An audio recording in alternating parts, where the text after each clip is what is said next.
I'm Tom Garner. This is Bulldog Hill. We're assembled here today to further our understanding of the pit bull. And I appreciate all of you being here. I hope you've enjoyed the day so far. Hope everybody's got a full belly and a clear mind, because I'm going to share some things with you. Some basic rules. We have to stay together as a group. I don't want to be distracted by people wandering off. I'm 70 years old. It's enough of a challenge to keep my mind together on everything that I want to share with you, and there's a lot. I've been doing this for 46 years, and yeah, we've done a lot of things here. There've been a lot of thoughts, some of them good ones, some of them not so good. A lot of procedures tried, some of them that really were wonderful additions to what we would normally do. Some of them had to be rejected. But a lot of things I want to share with you, some of them on the facilities end, many of them on the overall picture of the pit bull in the world today, the bloodlines that are prominent. There are more quality pit bulls in the world today that have come from this kennel, this hill, than from any other source on the planet. And I say that without hesitation. Need for you to stay together, again, in a group. If you break off with your own little conversations, I want you to leave, okay? Because it's hard enough for me to do this at the end of the day, end of a hard day, end of a hard week, end of a hard 2 weeks getting ready for this. So please give me the respect of listening to what I'm saying, and if it doesn't interest you, then no hard feelings, you can leave, okay? Again, I thank you for being here. I thank you for having interest in my dogs. None of this works without you guys, and I don't undervalue your role in this process. So thank you for being here. Thank you for loving the pit bulls the way that I do, and I'm going to share some things with you. I'll be up on this higher level. All right, this is designated the stud kennel, and we have placed 10 of our high-profile studs in here for you to take a look at. Each one of these guys represents a bloodline that I have created over my 46 years, and each one of them is closely bred so that they genetically are concentrated versions of their respective bloodlines. For example, the first two dogs, the Stud Kennel 1 and Stud Kennel 2, they are bred down from brothers, directly off of Grand Champion Spike. If you go back into the 1980s and you look at Richard Stratton's book, in one of his first books, he wrote a chapter about the 10 best pit bulls of all time. Well, two of those were my dogs, Spike and Chinaman. And Spike, I put semen up on him. I froze semen in 1988, and I left it there, let it sit for 18 years. And then I pulled it out and I created a litter with it. Two of my favorite males from that litter were Santos and Slugger. And they were different dogs. They were both very high caliber animals. One of them was black, representing primarily the bully son side of Spike's pedigree. The other one was tan. And sometimes people question where that coloration came from. Spike himself had a littermate brother that was sold to Murray Jurgens from South Africa that was tan in color, and he ultimately finished earning his title in South Africa. His name was Bat, B-A-T, and yeah, he was. That's where the tan coloration came from. But my Santos dog was tan, and fantastic dog, great producer, great animal himself. But right here we have, in Stud Kennel 1, we have Slugger, who is a triple bred Sluggo dog. He is conformationally extraordinarily high quality. He's a great dog. He checks all the boxes of what a pit bull is supposed to be. Beside of him in Stud Kennel 2 is Santos 2. He is a triple bred Santos dog.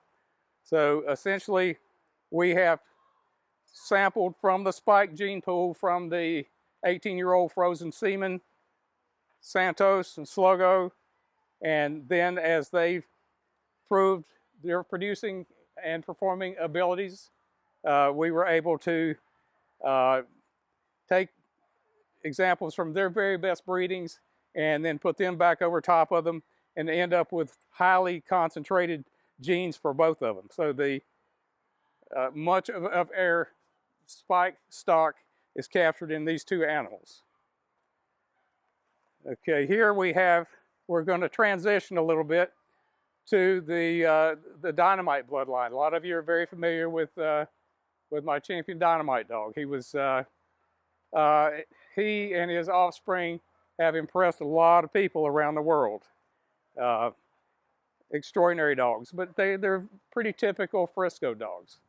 It's amazing if you follow the Frisco story. Frisco, when he started out, people didn't pay a lot of attention to him, but as he climbed the Registry of Merit, people got all kinds of pissed off about him because he was displacing their stuff. He was making their bloodlines appear to be substandard. Relative to him, they were. And people don't take that kindly. They want to, rather than admit the cold, hard reality that, well, maybe your stuff is better than mine, people would rather find some crack or seam in your story, find some way to discredit you. But time solves all things. And the Frisco story has been solved by time. Almost everything that I have here that has endured has a significant amount of Frisco blood in it. And the Dynomite blood in particular is very closely bred and is highly sought after around the world. They generally sell for a little more because the demand is just so hardcore. So going back to the spike studs in stud kennel 1 and 2, the spike blood has been so prominent and played such a big role in around the world today that I would say that as a producer, Spike has, I think I would not be unreasonable to say that he's had, in terms of overall influence around the world, he's one of the top 5 dogs of all time. So people in California and Mexico that's all they want. They want a black angel dog, which is a spike dog. I sent a son of Spike to Mexico many years ago, and he was bred, and the result was Black Angel and his brothers and sisters that are legendary. So Frisco, on the other hand, #1 producer of all time. The numbers don't lie. Regardless of how so many competitors didn't want it to turn out that way, it did. It did. Reality is reality. And the Frisco blood lives strong today through, like I said, every bloodline I've got. Even the red boy dogs that I carry we started out with a shot of Frisco as I began the resurrection of the Cottingham's Red Man bloodline. And it made a different dog. Starting out with an 8th, and then selecting the animals that had the Frisco athleticism. It's a totally different animal.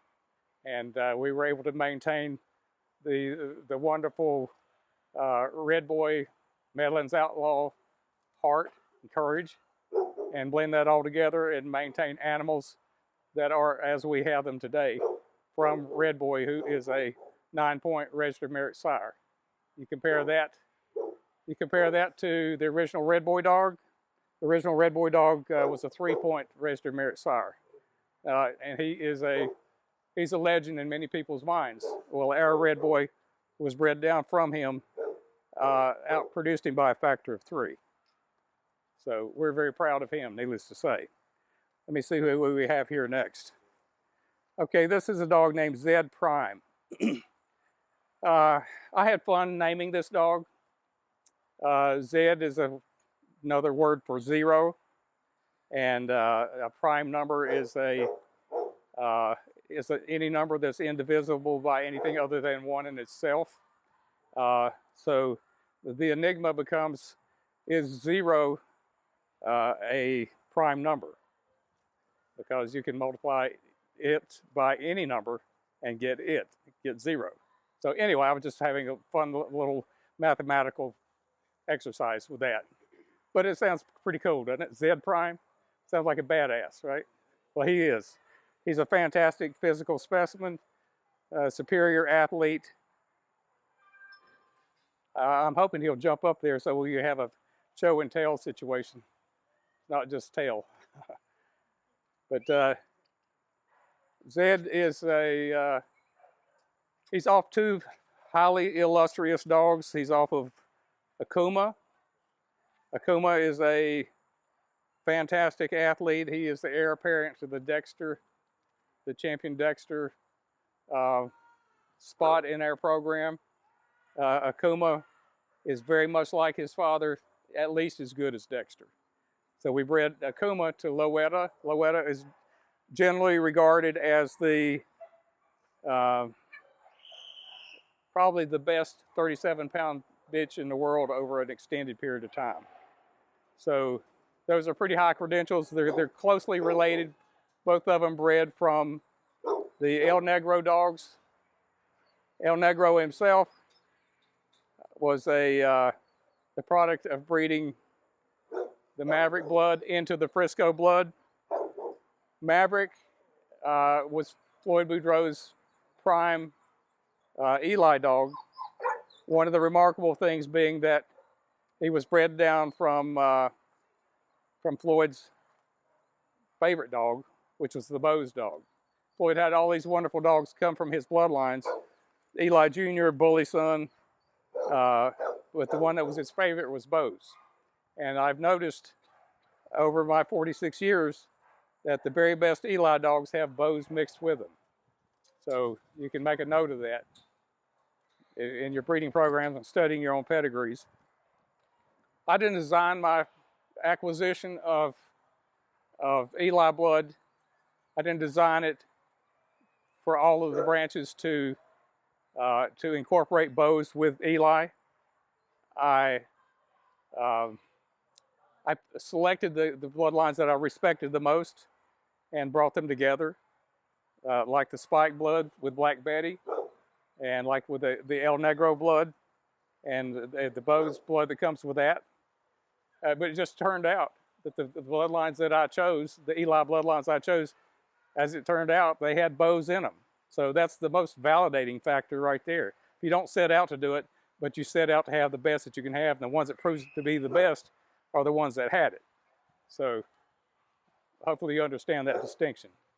So things will, if you use good judgment and good standards and you're honest with yourself, things sort themselves out. You can't, the man who fools himself is the biggest fool, okay? All right, so we got, let me see who we got there. We got Rondo. Rondo is one of our upcoming stars. He's also from Loetta. So these 3 dogs here are from Loetta, and they are truly distinguishing themselves. Rondo is from Bushwick Bill, champion Bushwick Bill, who is the he's very heavy bred in the Midnight Cowboy bloodline, through Crackerjack, through the Blacker blood in Brazil. We keep our finger on the pulse of everything that's going on around the world. Okay, and if we find something that is showing us a preponderance of their offspring are in the top best in the world, which is destined to be, which it is now and will continue to be, then it's just money. Money does me no good. I want the best dogs in the world, and I will continue to have them. Okay, let's see who we got next here. This is Viking. He is from Loetta also, and from El Drogo. Many of you have heard of the El Drogo dog. As much of a clone of the original Bully Son dog as any dog you'll ever see. Just a rugged, badass of an animal, just a beast. And we bred him to Loetta. And this is the one we ended up liking best. He's an extraordinary dog. His name is Viking. He's a tan dog. You expect most of these badass Eli dogs to be black, but they're not all black, I'll tell you that. The art dog was a badass Eli dog, and he was red. So you got to keep an open mind. Yeah. Moving right along. Let's see. What do we got here? We've got Escobedo Jr. Okay, this is Red Boy blood done right. This is most of his pedigree came from Cottingham's Red Man, but he has the benefit of having had a shot of the Frisco blood added to it early on, and like three generations or 3 or 4 generations before him. I started laying the groundwork for what I would ultimately do with the 2 breeding units of frozen semen that I had from Cottingham from Champion Red Man. And I knew that I had one chance to get it right, and so we put just enough Frisco and Eli in the bottom quarter of the first generation to perfect the athleticism. Red Boy dogs are known for being game victims. That buck stops here. Okay, we bred a victim out of them. These are animals that can hold their own anywhere with anything. It's because, and thank you Frisco for that. But you can look at him, Escobedo Jr. You can see he's got the countenance of an NFL linebacker. He is a powerhouse, and at the same time, he's a sweetheart. He's a dog you'd leave with your 4-year-old grandchild. So he might be a little rambunctious, but in terms of his intention, he loves people. All right. Sorry if I'm getting a little too verbose. I'm going to try to get a little more streamlined, but I've got a lot of things I'd like to share before I die, and you guys are some of my first victims. All right, so here we've got a dog named Daytona. This dog is a departure from what we normally breed. We normally keep everything within families to make the bloodlines more manageable, to make the rules more understood. There's a different set of rules for breeding every bloodline. Every bloodline has a different set of rules. And it's only by maintaining the integrity of each bloodline that you are able to have a reliable set of rules that tell you how to deal with that. Just like a chef's kitchen. The bottom line is he doesn't mix his salt and his pepper and his garlic together, because in order to make his food a little more saltier, he's got to make it a little more garlic and a little more peppery. So we figured out a long time ago that this whole breeding process would be a lot more manageable if we were able to maintain the quality, the nature, and the integrity of each family of dogs independently. So we've worked very hard to do that. One of the key elements is to be able to inbreed.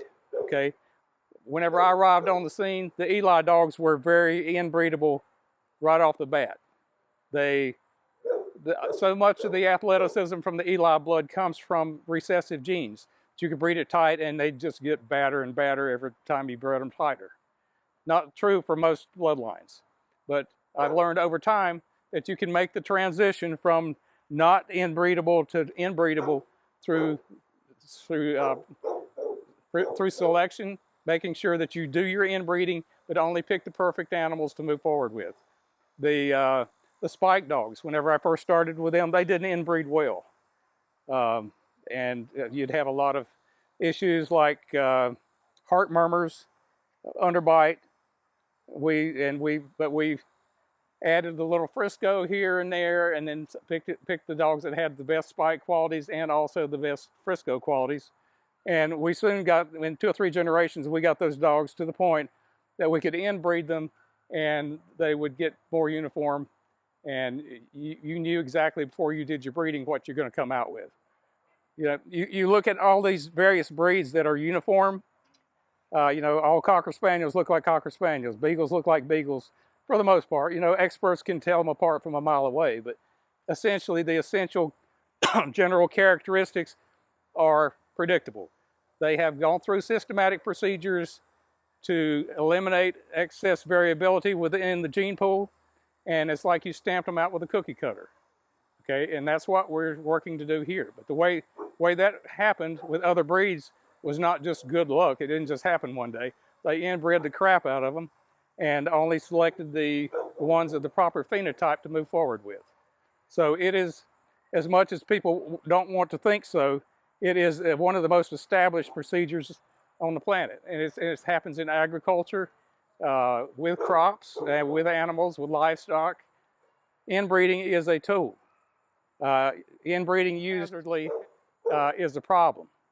Inbreeding used by a skilled practitioner who understands inbreeding is a wonderful tool. And much of our ability to move forward with the dogs in this program owe a thank you to the process of inbreeding. So that's not an endorsement of everything that happens in West Virginia or Kentucky. He's from Kentucky. Okay, so who do we have here? You've got Tyrone. All right.